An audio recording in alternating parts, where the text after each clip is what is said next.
Hello student, आप सभी का स्वागत है आज की क्लास में। प्यारे बच्चों, आज हमारी रिवीजन क्लास है और ये जो क्लास है ये सभी एग्ज़ाम के लिए इम्पोर्टेंट है। ऑल वन डे एग्ज़ाम के लिए इम्पोर्टेंट है, ठीक है। तो बेटा ये जो क्लास है ये आपकी सभी एग्ज़ाम के लिए इम्पोर्टेंट है और ये आपकी रिवीजन क्लास है। क्या है? ये आपकी रिवीजन क्लास है, ठीक है, याद रखना। ओके। तो आपका दिल्ली पुलिस का पेपर है, जिसका दिल्ली पुलिस का पेपर है, UP police, R O S I S S C, all exam जितने भी आपके होते हैं सब के लिए इम्पोर्टेंट है, ठीक है। चलिए शुरू करते हैं आज की क्लास। देखो एक बात याद रखना, अब आपकी जो है सर्दी हो गई है, अब आपकी सर्दी शुरू हो गई है, ठीक है। तो जैसे आपकी सर्दी शुरू हो गई है बेटा, तो अब आपकी क्लास डेली जो है रात के 8:30 बजे यूट्यूब चैनल पर आया करेगी, ठीक है। जैसे पहले आती थी तो रात के 8:30 बजे आपकी क्लास आया करेगी, ठीक है। और आप सभी जो है यूट्यूब चैनल पर 8:30 बजे उपस्थित रहिएगा, ठीक है। चलिए शुरू करते हैं आज की क्लास।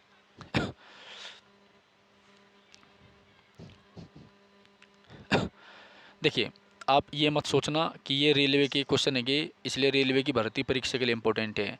ये जी के जी एस के क्वेश्चन है और ये आपके सभी एग्जाम में आते हैं, ठीक है। तो चलिए शुरू करता जी क्लास। ओके बेटा, पहला क्वेश्चन हमारा जनगणना संघ सूची के अंतर्गत आता है, ठीक है। जनगणना जो है आपका संघ सूची के अंतर्गत आता है और आपकी 3 सूची होती है। सूची आपकी कितनी होती है? 3 होती है, संघ सूची, राज्य सूची और समवर्ती सूची, ठीक है। तो जो तीनों सूची होती है, जो तीनों सूची होती है, इनका उल्लेख 7वीं अनुसूची में है। किस में है? 7वीं अनुसूची में, ठीक है, याद रखना। तो तीनों ही तो तीनों ही सूचियों का उल्लेख 7वीं अनुसूची में है, ठीक है, याद रखना। तो जनगणना जो है संघ सूची का विषय है, ठीक है। अगला क्वेश्चन है, भारत का संविधान भारत को राज्य संघ के रूप में वर्णित करता है। क्या करता है? भारत का संविधान भारत को राज्य संघ के रूप में वर्णित करता है। क्या करता है बेटा? वर्णित करता है, ठीक है। चलो अगला है, मछलियों के यकृत तेल में, जो मछली होती है हमारी, ठीक है, इनके यकृत तेल में विटामिन डी पाया जाता है। कौन सा विटामिन पाया जाता है? विटामिन डी पाया जाता है, ठीक है। जो विटामिन डी है इसकी कमी से कौन सी बीमारी होती है? रिकेटस। कौन सी होती है? रिकेटस होती है, रिकेटस, ठीक है। इसमें हड्डी कमज़ोर हो जाती है और विटामिन डी जो है हमें प्रचुर मात्रा में कहाँ से मिलता है? सूर्य से। कहाँ से मिलता है? सूर्य से मिलता है, ठीक है, याद रखना। चलिए अगला क्वेश्चन है, क्षुद्र ग्रह मंगल और बृहस्पति के बीच देखे गए हैं। जो क्षुद्र ग्रह है वो मंगल और बृहस्पति के बीच में देखे गए हैं, याद रखियो, ठीक है। ये जो बृहस्पति है ये हमारे सौर मंडल का सबसे बड़ा ग्रह है। क्या है? सबसे बड़ा ग्रह है, ठीक है, याद रखना। नेक्स्ट, तुलबुल परियोजना झेलम नदी पर है। कौन सी नदी पर है बेटा? झेलम नदी पर है।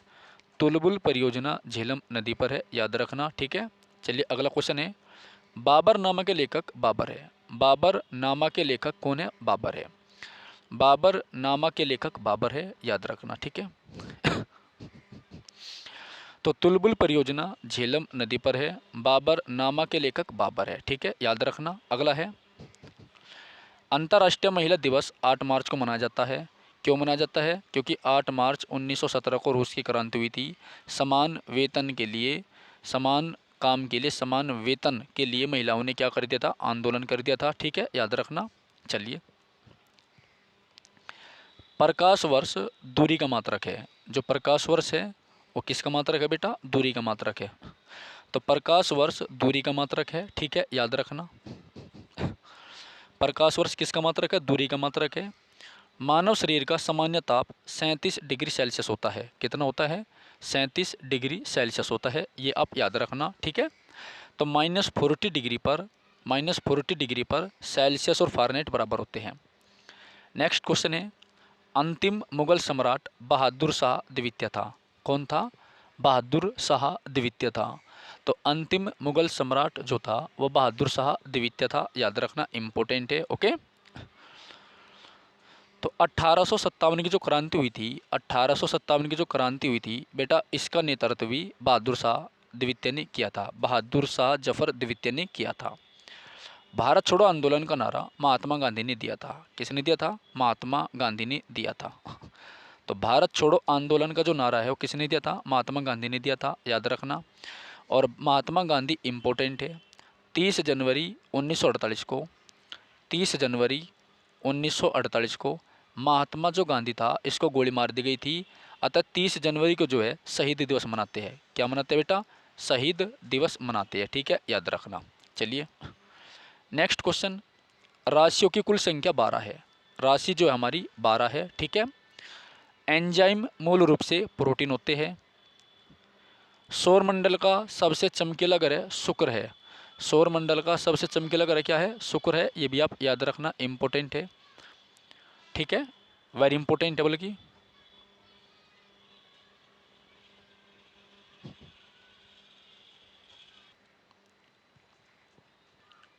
ओके बेटा, चलिए देखिए। तो राशियों की कुल संख्या कितनी है? 12 है, ठीक है। एंजाइम मूल रूप से प्रोटीन होते हैं। सौर मंडल का सबसे चमकीला ग्रह क्या है? शुक्र होता है। क्या होता है? शुक्र होता है, ठीक है। ये इंपॉर्टेंट है, याद रखना। नेक्स्ट है, बिंदुसार मौर्य वंश का शासक था। क्या था? बिंदुसार मौर्य वंश का शासक था, ठीक है, याद रखना। और बिंदुसार के दरबार में कौन आया था बेटा? डायमेकस। कौन आया था? सॉरी, देखो, बिंदुसार के दरबार में कौन आया था? डायोनिसियस। कौन आया था? डायोनीसियस।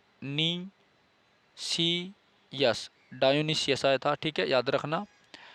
और अशोक के दरबार में कौन आया था? डायमेकस।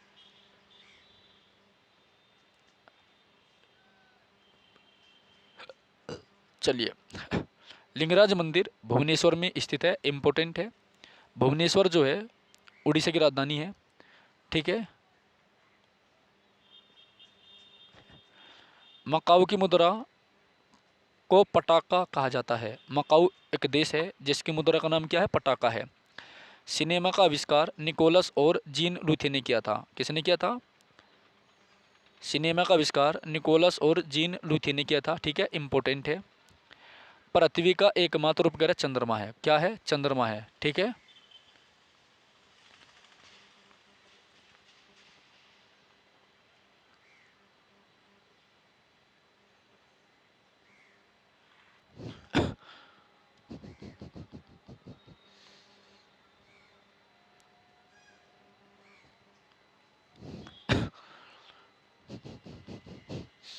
पृथ्वी का एकमात्र उपग्रह क्या है? चंद्रमा है, ठीक है भाई। चलिए, तो पृथ्वी से चंद्रमा की जो दूरी है 3,84,000 किलोमीटर है, ठीक है। अगला देखो क्वेश्चन, हर्ष का राजकवि बाणभट्ट था। कौन था? बाणभट्ट था, ठीक है, याद रखना, इम्पोर्टेंट है। तो बाणभट्ट ने किसकी रचना करी? कादम्बरी की। किसकी? कादम्बरी की, ठीक है।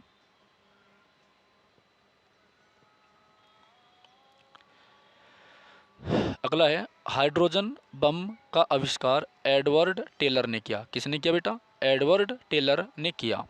तो हाइड्रोजन बम का आविष्कार एडवर्ड टेलर ने किया था, ठीक है। विश्व स्वास्थ्य दिवस 7 अप्रैल को मनाया जाता है। कब मनाया जाता है? 7 अप्रैल को मनाया जाता है, ठीक है, याद रखना। विश्व स्वास्थ्य दिवस जो है 7 अप्रैल को मनाया जाता है, ठीक है, इंपॉर्टेंट है, याद रखना। अगला क्वेश्चन, दक्षिण अमेरिका में चारागाह को पंपास कहा जाता है। क्या कहा जाता है? पंपास। नेक्स्ट है, भारत में प्रथम स्वर्ण मुद्राएं यूनानियों ने चलाई थी। किसने चलाई थी? यूनानियों ने चलाई थी, ठीक है बेटा। तो भारत में सबसे पहले सोने की जो मुद्राएं थी वो यूनानियों ने चलाई थी, ठीक है। भारतीय राष्ट्रीय कांग्रेस के प्रथम मुस्लिम अध्यक्ष बदरुद्दीन तैयब जी थे। कौन थे? बदरुद्दीन तैयब जी थे, ठीक है, याद रखना, इम्पोर्टेंट है। कौन थे? बदरुद्दीन तैयब जी थे, ठीक है। चलो,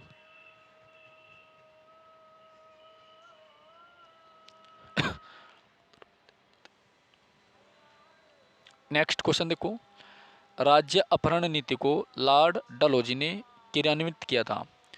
राज्य अपहरण नीति को लॉर्ड डलहौजी ने क्रियान्वित किया था। ठीक है, इंपॉर्टेंट है, याद रखना। तो जो हड़प नीति थी, राज्य अपहरण नीति का मतलब है हड़प नीति। जो हड़प नीति थी इसकी शुरुआत किसने की थी? डलहौजी ने की थी भाई। ठीक है। आर्थिक अपक्षय आर्थिक अपक्षय सिद्धांत के प्रतिपादक कौन थे? दादा भाई नौरोजी थे। और इनकी किताब थी जिसका नाम था क्या नाम था? The poverty and un British rule in India. क्या नाम था इसका? The poverty and un British rule in India. ये भी इंपॉर्टेंट है। ओके बेटा, चलिए नेक्स्ट। राज्यसभा में मनोनीत सदस्यों की अधिकतम संख्या कितनी है? 12। तो भारत के राष्ट्रपति आर्टिकल 80 क्लोज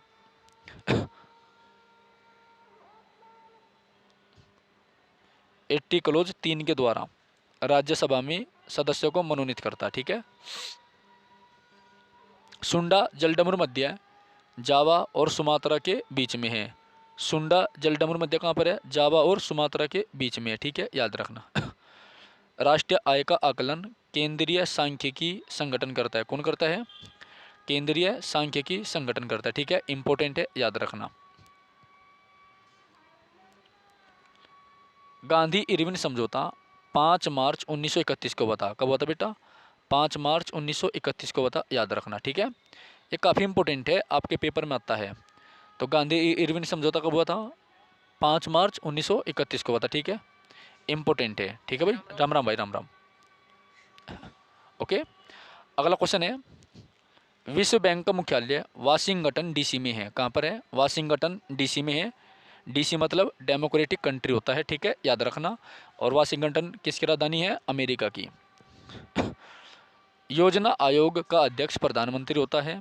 योजना आयोग को अब नीति आयोग के नाम से जानते हैं। ठीक है, किस नाम से जानते हैं? नीति आयोग के नाम से जानते हैं। ठीक है, चलिए। अर्थशास्त्र का जनक एडम स्मिथ को कहा जाता है। किसे कहा जाता है? एडम स्मिथ को कहा जाता है। ठीक है, चलिए बैठो।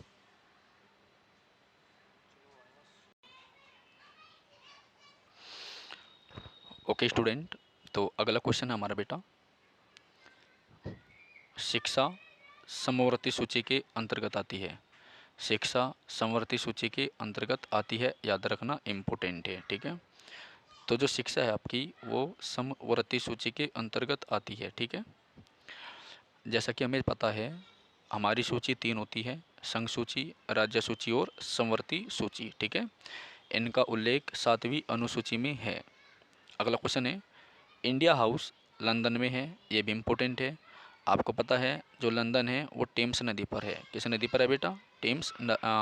लंदन टेम्स नदी पर है। ठीक है, नेक्स्ट क्वेश्चन देखो, लाफिंग गैस, ठीक है, यानी नाइट्रस ऑक्साइड।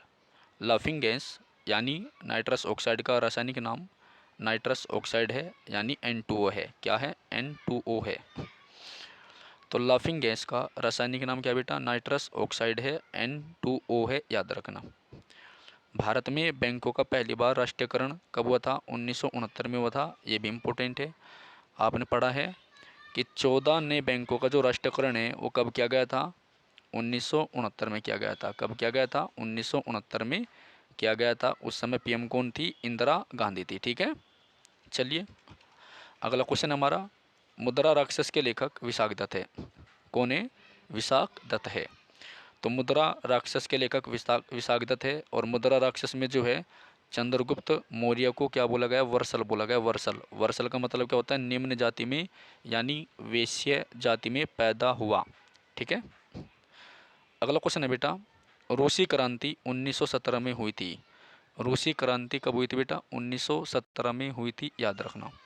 तो रूसी क्रांति कब हुई थी? 1917 में हुई थी, इंपॉर्टेंट है, याद रखना। और तारीख क्या थी इसकी? 8 मार्च। तो ये जो 8 मार्च 1917 को रूस की क्रांति हुई थी, इसी कारण महिला 8 मार्च को अंतर्राष्ट्रीय महिला दिवस मनाया जाता है। क्या मनाया जाता है? इंटरनेशनल वुमेंस डे मनाया जाता है। ठीक है, इंटरनेशनल वुमेंस डे मनाया जाता है। ठीक है, ये मैंने कई बार आपको बता रखा है बेटा। चलो अगला क्वेश्चन देखो, लोकसभा में किसी विधेयक को धन विधेयक के रूप में लोकसभा अध्यक्ष प्रमाणित करता है। तो किसी भी विधेयक को लोकसभा में, वो विधेयक धन विधेयक है या नहीं, इसको कौन प्रमाणित करता है? लोकसभा स्पीकर। और आर्टिकल है कौन सा आपका? 117। आर्टिकल 117 है, ठीक है, आर्टिकल 117 है। तो अनुच्छेद 117 के द्वारा लोकसभा का जो स्पीकर है, अध्यक्ष है, ठीक है, वो धन विधेयक है या नहीं, कोई विधेयक धन विधेयक है या नहीं, इसको प्रमाणित करता है 117 के द्वारा, ठीक है। चलो, यहाँ पर लोकसभा कौन सा आर्टिकल में आती है बेटा, लोकसभा आपकी 81 में आती है, याद रखना। जो लोकसभा का अध्यक्ष होता है वो आर्टिकल 118 के द्वारा संयुक्त अधिवेशन की अध्यक्षता करता है, जबकि राष्ट्रपति आर्टिकल 108 के द्वारा संयुक्त अधिवेशन बुलाता है, याद रखना। जो लोकसभा स्पीकर है वो वाइस स्पीकर को, लोकसभा स्पीकर वाइस स्पीकर को अपना त्यागपत्र देता है, और ये जो वाइस स्पीकर है ये लोकसभा स्पीकर को अपना त्यागपत्र देता है, ठीक है। नेक्स्ट है बेटा, इंग्लैंड का प्रथम प्रधानमंत्री रॉबर्ट वालपोल था। कौन था, रॉबर्ट वालपोल था, ठीक है, याद रखना। तो मोनोजाइट थोरियम का अयस्क है। मोनोजाइट क्या है बेटा, थोरियम का अयस्क है, याद रखना। मोनोजाइट क्या है, थोरियम का अयस्क है, याद रखना। तो मोनोजाइट क्या है, ये थोरियम का अयस्क है, याद रखना। ओके, इंग्लैंड का प्रथम प्रधानमंत्री कौन था, रॉबर्ट वालपोल था। मैंने आपको बताया था जब ईस्ट इंडिया कंपनी बनी थी, ठीक है, और भारत में रेगुलेटिंग एक्ट आया था 1773 का, तो उस समय ब्रिटेन की प्रधानमंत्री लॉर्ड नॉर्थब्रुक थे। कौन थे बेटा, लॉर्ड नॉर्थब्रुक थे, लॉर्ड नॉर्थब्रुक थे, ठीक है, याद रखना। 1857 की क्रांति के समय कौन थे, लॉर्ड पामरस्टन। कौन थे, लॉर्ड पामरस्टन, ठीक है। और उसके बाद 1932 के समय कौन थे, रैमजे मैकडोनाल्ड। कौन थे, रैमजे मैकडोनाल्ड। 1942 के समय कौन थे, जब भारत छोड़ो आंदोलन चला बेटा, चर्चिल थे, यानी सर विस्टन चर्चिल थे, ठीक है, याद रखना। 47 के समय कौन थे बेटा, क्लेमेंट एटली थे, याद रखना, ठीक है। चलो, तो मैंने क्या बताया आपको कि एक तो ब्रिटेन के सबसे पहले प्रधानमंत्री रॉबर्ट वालपोल थे, ठीक है। रेगुलेटिंग एक्ट जब भारत में आया उस समय नॉर्थब्रुक थे। 1857 की क्रांति के समय कौन थे, लॉर्ड पामरस्टन थे। 1932 के दौरान रैमजे मैकडोनाल्ड थे। 1942 के समय सर विस्टन चर्चिल थे। और 1947 जब देश आज़ाद हुआ माउंट क्लेमेंट एटली था, ठीक है, याद रखना। चलो आगे बढ़ते हैं। आज़ाद हिंद फौज का गठन 1942 में हुआ था, याद रखना। तो आज़ाद हिंद फौज का गठन कब हुआ था, 42 में हुआ था, याद रखना, ठीक है। लोधी वंश का अंतिम शासक आपका इब्राहिम लोधी था। कौन था बेटा, इब्राहिम लोधी था। तो लोधी वंश का अंतिम शासक कौन था, इब्राहिम लोधी था, ये इंपॉर्टेंट है। लोधी वंश का अंतिम शासक कौन था, इब्राहिम लोधी था, ये इंपॉर्टेंट है, ठीक है, याद रखना, काफ़ी इंपॉर्टेंट है बल्कि। लोधी वंश का अंतिम शासक कौन था, इब्राहिम लोधी था, इंपॉर्टेंट है, ओके। गरसोप्पा प्रपात शरावती नदी पर है, ठीक है। देखो ये जो इब्राहिम लोधी था ना, इस इब्राहिम लोधी को जो है पानीपत के फर्स्ट बैटल 1526 में पराजित कर दिया गया था। कब पराजित किया था बेटा, पानीपत के फर्स्ट बैटल 1526 में पराजित कर दिया गया था, ठीक है। और ये युद्ध में मरने वाला प्रथम शासक था, युद्ध में वीरगति को प्राप्त करने वाले प्रथम शासक था, ये भी आप याद रखना, काफ़ी इंपॉर्टेंट है लड्डू, ठीक है। चलिए, तो आपने क्या सीखा, आपने ये सीखा कि सल्तनत काल का अंतिम शासक इब्राहिम लोधी था। युद्ध में मरने वाला युद्ध में मरने वाला पहला शासक इब्राहिम लोधी था। लोधी वंश का अंतिम शासक भी इब्राहिम लोधी था, ठीक है। चलिए, गरसोप्पा या जोग प्रपात कहाँ पर है, कर्नाटक में है, जो कि शरावती नदी पर है, ठीक है। नेक्स्ट है बेटा, राष्ट्रीय समुद्र विज्ञान संस्थान गोवा में है। और राष्ट्रीय विज्ञान दिवस कब मनाया जाता है, 28 फरवरी को। कब मनाया जाता है बेटा, 28 फरवरी को मनाया जाता है, याद रखना, ओके। चलिए, भारत का सबसे बड़ा कृषि प्रायोगिक फार्म अंबाला में है, ठीक है। राज्यसभा का पदेन अध्यक्ष उपराष्ट्रपति होता है, ये भी इम्पोर्टेंट है, याद रखना। जो हमारी राज्यसभा होती है उसका पदेन अध्यक्ष कौन होता है, उपराष्ट्रपति होता है। और राज्यसभा कौन सा आर्टिकल में बेटा, 80 में। कौन सा आर्टिकल में है, 80 में है, याद रखना, ठीक है।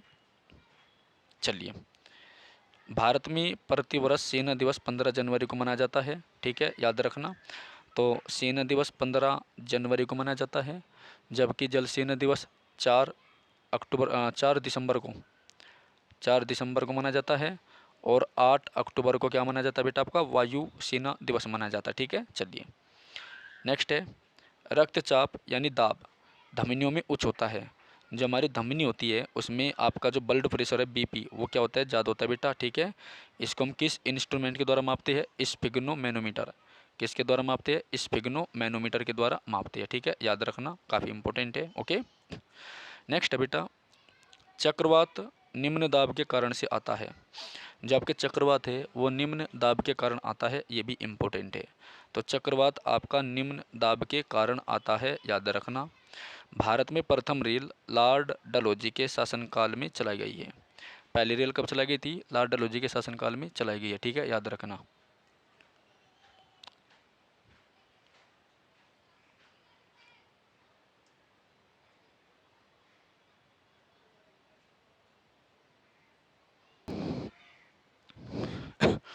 ओके बेटा, तो भारत में प्रथम रेल लॉर्ड डलहौजी के शासनकाल में चलाई गई थी, ठीक है। तो लॉर्ड डलहौजी का टाइम पीरियड कितना था, 1848 से 56 था। क्या था, 1848 से 56 था, ठीक है, याद रखना। चलो अगला क्वेश्चन देखो बेटा, 1556 में पानीपत की दूसरी लड़ाई अकबर और हेमू के बीच में हुई थी। किसके बीच में हुई थी, अकबर एंड हेमू के बीच में हुई थी, ठीक है, याद रखना। 1556 में पानीपत की दूसरी लड़ाई अकबर और हेमू के बीच में हुई थी, जिसमें अकबर विजयी हुआ था, ठीक है, याद रखियो, बहुत इंपॉर्टेंट है, ठीक है। ये जो हेमू था इसकी आंख में तीर लग जाता है। तो पानीपत की 3 लड़ाई होती है, ठीक है, पानीपत की 3 लड़ाई होती है।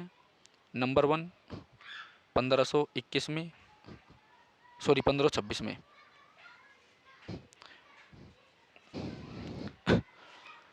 पहली कब हुई थी 1526 में, दूसरी कब हुई थी 1556 में, तीसरी कब हुई थी 1761 में, ठीक है, याद रखना। अगला है मानसरोवर झील तिब्बत में स्थित है। मानसरोवर झील तिब्बत में स्थित है, इंपॉर्टेंट है, ठीक है।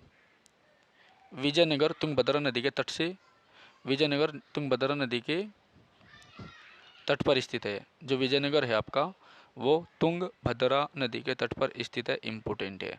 विजयनगर तुंगभद्रा नदी के तट पर स्थित है, इम्पोर्टेंट है, ठीक है, याद रखना। और ये जो तुंगभद्रा नदी है, इस तुंगभद्रा नदी पर ही आपका हम्पी है। इस हम्पी से ही विजयनगर के अवशेष मिले हैं, जो कि कर्नाटक में है। और विजयनगर कब आज़ाद हुआ था बेटा, 1336 में हुआ था। कब हुआ था, 1336 में हुआ था, याद रखना। नेक्स्ट, बहमनी राजाओं की राजधानी गुलबर्गा है। बहमनी राजाओं की राजधानी क्या है, गुलबर्गा है। बहमनी राजाओं की राजधानी क्या है बेटा, गुलबर्गा है, याद रखना, इंपॉर्टेंट है। जब बहमनी राजा है उनकी राजधानी क्या है, गुलबर्गा है, याद रखना, ठीक है। तो बहमनी राजाओं की राजधानी गुलबर्गा थी, इंपॉर्टेंट है। बहमनी कब आज़ाद हुआ, 1347 में हुआ था, ठीक है। अलाउद्दीन हसन गंगू यहाँ का शासक था। तड़ित विद्युत विसर्जन के द्वारा उत्पन्न होती है। जो तड़ित होती है यानी बिजली जो होती है विद्युत विसर्जन के द्वारा उत्पन्न होती है, ठीक है। अगला क्वेश्चन, रेबीज नामक रोग विषाणु के द्वारा होता है। जो आपका रेबीज होता है वो किसके द्वारा होता है बेटा, विषाणु के द्वारा। रेबीज नामक रोग विषाणु के द्वारा होता है, ठीक है। मानव का सामान्य रक्तदाब 120 से 80 मिमी है। मानव का सामान्य रक्तदाब 120 से 80 मिमी होता है, ठीक है, याद रखियो, बहुत इंपॉर्टेंट है। शहद में मुख्यतः कार्बोहाइड्रेट होता है। शहद में मुख्यतः क्या होता है, कार्बोहाइड्रेट होता है, याद रखना, ठीक है।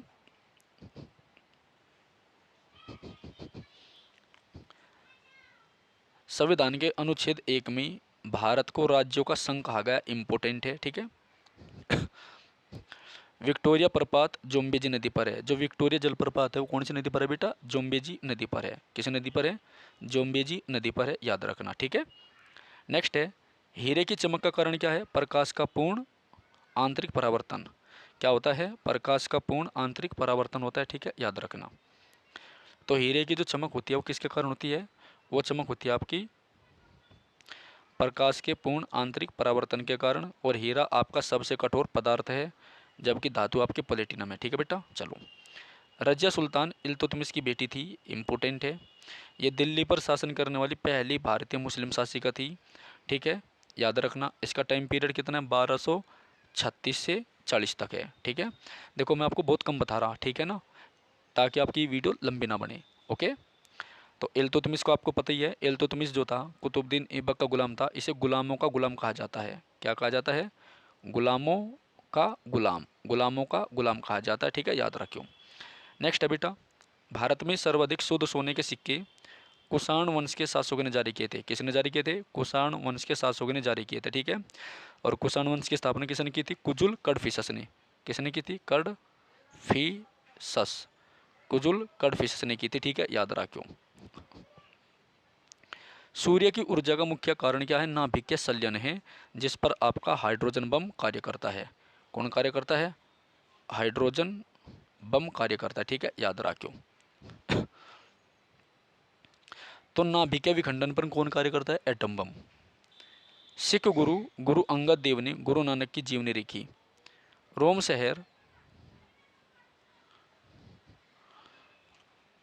शहर टाइबर नदी के किनारे बसा हुआ है।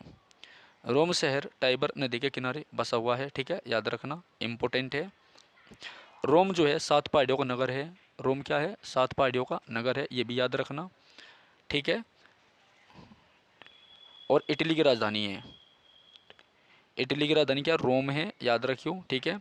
इटली से ही आपका पुनर्जागरण की शुरुआत हुई थी, दांते था, ठीक है ना। और बहुत सारे क्वेश्चन यहाँ से बनते हैं। चलो आगे बढ़ते हैं। राज्यसभा द्वारा लोकसभा को धन विधेयक 14 दिनों में लौटा दिया जाना चाहिए, ठीक है। चोल राजाओं की राजधानी क्या थी? तंजौर थी। चोल जो राजा थे उनकी राजधानी क्या थी बेटा? तंजावुर थी, ठीक है, याद रखना। ओके, चलिए। तो बेटा आज हमने आपके 4 सेट करे हैं, ठीक है, आपके 4 सेट करे हमने, जो काफ़ी इंपॉर्टेंट है, आपकी भर्ती परीक्षाओं के लिए भी बहुत ज़्यादा इंपॉर्टेंट है, ठीक है। तो उम्मीद करता हूँ ये क्लास आपको पसंद आई है। डेली आप जो है क्लास देखने के लिए, डेली आप क्लास को देखने के लिए रात के 8:30 बजे यूट्यूब चैनल पे आइए। और ये क्लास आपकी दिल्ली पुलिस हो गया, यूपी पुलिस हो गया, ठीक है, और SSC, MTS, okay, UP RO ARO, UP RO ARO, ठीक है ना, सभी भर्ती परीक्षाओं के लिए इंपॉर्टेंट है। यहाँ से आपके क्वेश्चन जरूर आवे, ठीक है। तो डेली आपको क्लास मिलेगी। अगर आपको सिलेक्शन लेना है तो आप यूट्यूब चैनल पे आइए। आज से आपकी ये क्लास शुरू हो चुकी है, जो केवल रिवीजन क्लास है। देखो एक एक चीज़ में विस्तार से जो है ऑफलाइन क्लास में बताता हूँ, ठीक है। तो सभी बच्चे यहाँ पर डेली अपना रिवीजन करें। आप लोगों के पेपर में, दिल्ली पुलिस के पेपर में, देखो आज जो है 7 अक्टूबर है, आज 7 अक्टूबर 2023 है, ठीक है, और दिन है शनिवार का, ठीक है भाई। तो शनिवार का दिन है, सैटरडे का दिन है। तो बेटा आपके पेपर में टाइम नहीं रह रहा बिल्कुल भी, तो डेली आप यहाँ से भी क्लास को कवर करें और डेली मैं आपको पढ़ाऊँगा, ठीक है। चलिए धन्यवाद, फिर मिलते हैं अगली क्लास में। जब तक के लिए जय हिंद, जय भारत। अपने दोस्तों में शेयर जरूर करें आप, ठीक है।